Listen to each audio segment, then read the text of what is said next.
So the question we have is a tangent to a circle.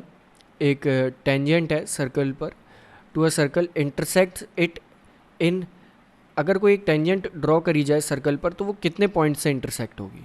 तो simply आप कह सकते हो कि अगर एक सर्कल से टेंजेंट ड्रॉ करी जाए तो वो सिर्फ एक ही पॉइंट से इंटरसेक्ट होते हुए जाती है सर्कल पर। So if this will be our circle, तो इस सर्कल के इस पॉइंट से इंटरसेक्ट करते हुए वो टेंजेंट जा सकती है, यानी कि 1 पॉइंट। तो हम कह सकते हैं कि 1 point will be our answer.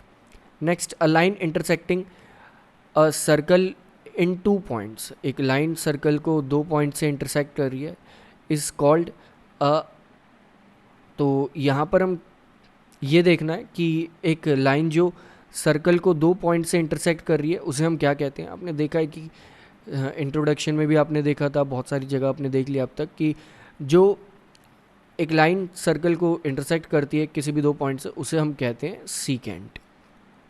Next, और वो किस तरह से होता है इसका एक बार डायग्राम भी देख लेते हैं। Like this will be our circle and यहाँ पर ये जो लाइन जा रही है इस लाइन का यहाँ पर नाम होता है secant, that is this line, the green one.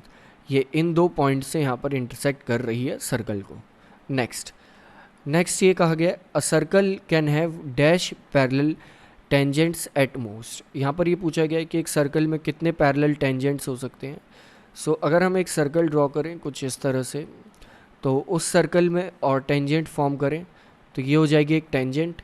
इसके पैरेलल अगर हम एक और टेंजेंट ड्रॉ करें तो ये हो गई एक और टेंजेंट, और ये दोनों टेंजेंट अगर पैरेलल हैं तो सिर्फ 2 ही टेंजेंट यहाँ पर फॉर्म हो सकती हैं, थर्ड टेंजेंट एक दूसरे के पैरेलल नहीं होंगी।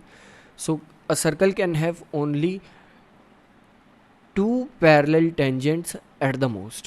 Next, the common point of a tangent to a circle and the circle is called, एक ऐसा common point जो सर्कल में भी हो और टेंजेंट में भी हो, लाइक दिस फर्स्ट ऑप्शन वाले में फिगर में देख लेते हैं। तो इस पॉइंट को क्या कहा जाता है, इस पॉइंट को कहा जाता है पॉइंट ऑफ कांटेक्ट, यानी कि जिस पॉइंट से कांटेक्ट हो रहा है, टच हो रहा है। So that is point of contact.